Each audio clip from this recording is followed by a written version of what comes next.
something like that, right? The problem with that is that a lot of people are risk averse, and something can go wrong with the company, and they don't particularly want to be like executed if something just happens to go wrong with the company. It's not really their fault, right? And also, we have like laws in this country against slavery and against like debtor's prison and so forth. And so it's not really possible to make people the residual claimant for everything that goes wrong at their company. So as a result of that, we have a lot more problems with people not looking out for the interests of the company. And well, you might just laugh at, of course we don't have laws against, we have laws against slavery, of course we have laws against torturing someone just because they didn't do a good job at a company.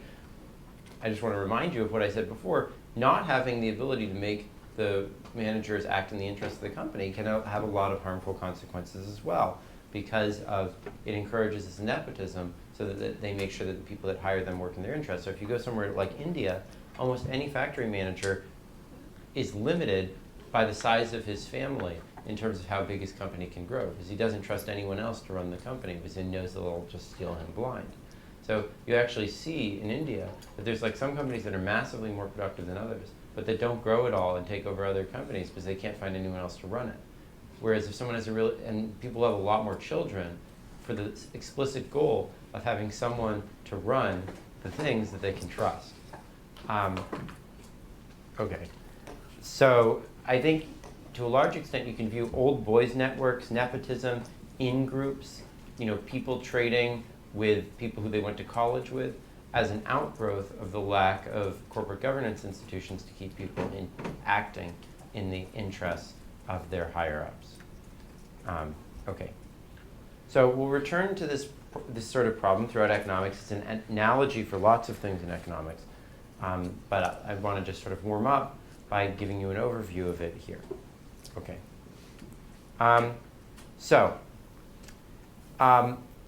There are lots of different types of things that we can use to try to get underlings to act in the interests of their principals, agents to act in the interests of their principals. And they're all very imperfect. And I'm going to go through a giant list of them. But first, David Mao, would you just tell me what you think are some ways, some incentives that you could give?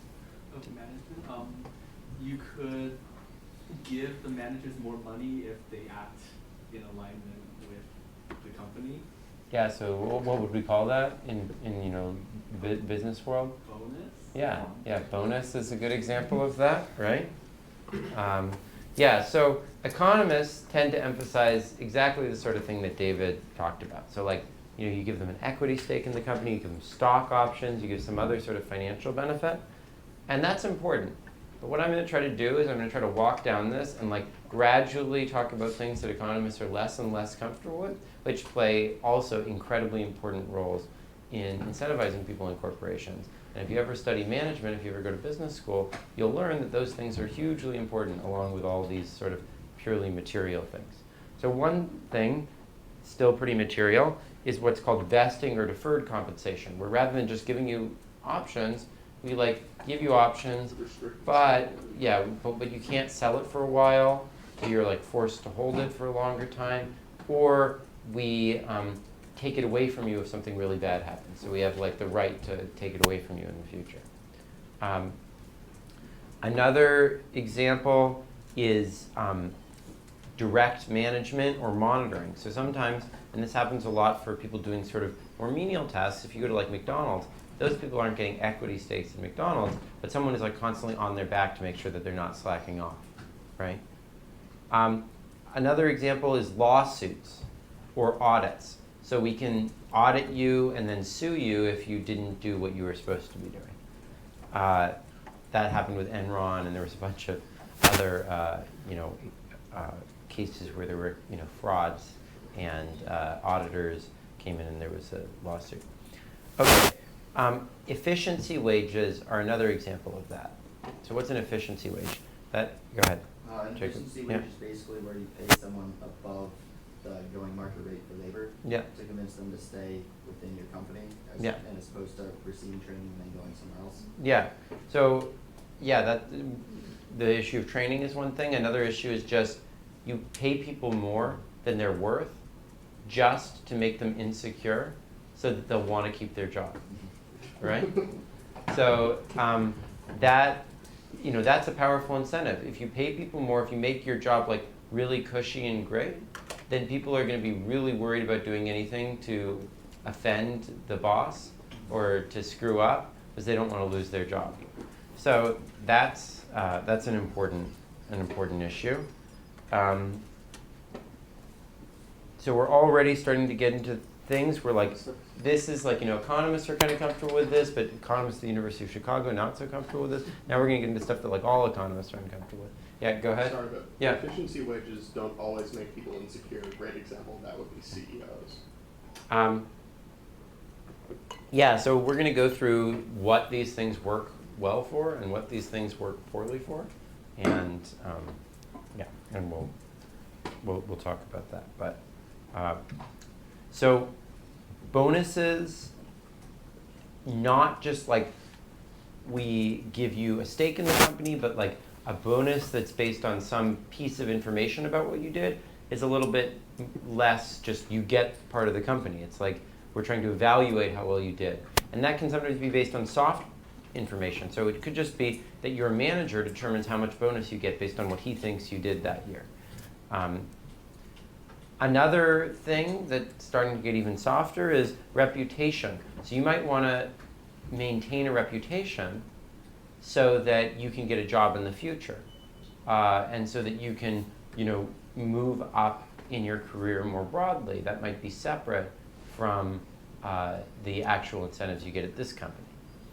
Getting even softer, we have identity. So if you can find someone or you can convince someone that like what makes their life meaningful is that they are a great person at this particular company, that can be a very effective way of incentivizing people to work hard. Another example, professionalism or other ideas like we were talking about with doctors, where you have some sort of ideology of like, to be a doctor is to do well for your patients and so forth, can be an effective way to get people to do a better job. And corporate culture plays an important role in that. Often companies invest a lot of money in saying, this is the way we do things at this company, and establishing a feeling of what it's like to be at that company that people buy into, and then there's sort of peer pressure or just internal pressure to conform to that culture, even if there's no explicit incentives. Leadership, emotions, and pressure from other people can also play a very important role. So like, Steve Jobs was this inspirational leader, and there's other leaders who are not inspirational but are terrifying, and all those can play different roles in persuading people lower down the corporate hierarchy to do what's in the interests of those above them. Intrinsic motivation can also be important. People can just love the work that they're doing, and you can try to hire people who love the work that they're doing. So that's important in many creative professions. And often you want to provide those people with freedom because they value the freedom and it makes them like doing their work more if they have the freedom. So Google does a lot of that. They give 20% of the time every week to people to just work on whatever they want to work on because they think the people who work for them are creative people who will actually work harder if they have the freedom to pursue what they want to do. Plus they get to make money off of it. Well, they can. That's true as well. A corporate mission can also play a role in that. If you persuade people that they're doing something that's really important for the world, that can help their intrinsic motivation. And if you guys don't think any of these are important or they sound too squishy, you can immediately think of professions where this is the overwhelming sort of motivation in the profession. So for example, in academia, this is how almost everything works, right? I mean, and another really, really important incentive is reciprocity, family ties, altruism, or feelings of teamwork. So if you don't think that's important, think about the military. I mean, the overwhelming incentive that people give in the military is that they go through this really intense process of bonding together a unit. And then people are willing to die to save their buddies who are in their unit with them, right? So that's like the main way that the military gets people to do a good job, is that they make people feel close to the people who are nearby them, right? Now, economists love talking about the incentives up here and don't like so much talking about the incentives down here. But I think that's a little bit hypocritical, because in reality, we see that the market, whatever that is, supplies lots of these types of incentives, even more than those types of incentives. So if we think that the market knows what it's doing, then we think that there's got to be something important about these types of incentives. Okay, so let me go through some classic types of incentive problems that these incentive mechanisms that I was just talking about can be used to solve. So one is embezzlement, which may sound, oh, embezzlement, ha, ha, ha. But in fact, this is a really, really common problem. In fact, one of the main reason why there are security cameras in stores and why there's all this stuff about bookkeeping has nothing to do with like people coming in and shoplifting. It's because employees would otherwise steal tons from the store. Like, in fact, one of the most important reasons there's a study done why credit cards are used is because the fear that if you have a lot of cash in the cash register, the employees will steal from the company. And this is a huge problem in developing countries. One main reason why companies, I don't know if you guys have been to many developing countries, but you see tons of really inefficiently small, like little street stands where the guy is selling his own stuff, rather than having like a store that sells the stuff. And the reason is no one can trust people not to steal from the company.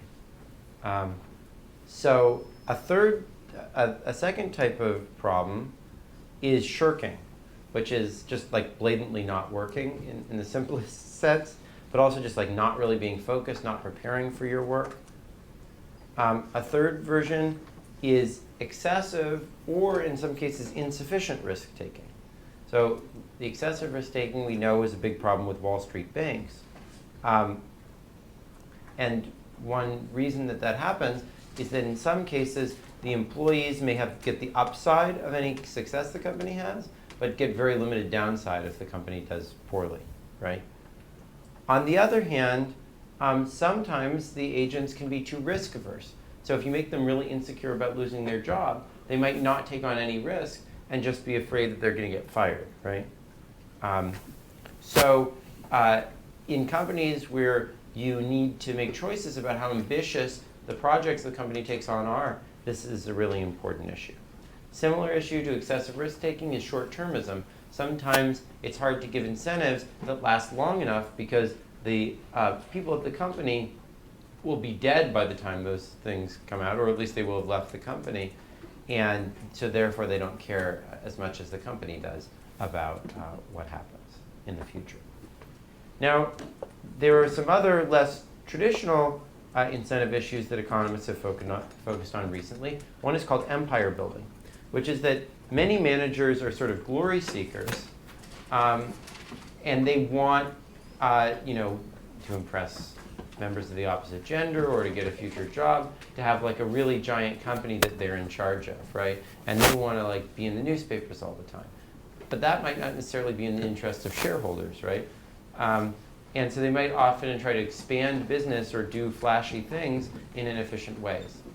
So I think that is a huge problem for Donald Trump, for example. So Donald Trump has basically, and I don't know how he keeps getting financed, gone through one set of equity funders, then debt funders, always losing their money. I mean, I don't think he's ever made money for any of these people. He's just constantly losing their money. And he's constantly spending it on burnishing his reputation, which I guess is what lets him get to the next set of financiers, whose money he then wastes. And somehow he always comes out not having spent any of his own cash. Now, there's lots of studies that show that many mergers are wasteful, and they're based on this desire for empire building rather than actually to maximize the firm's profits. Does anyone have thoughts about which of the incentives we talked about might work well and which might work poorly against this empire building problem?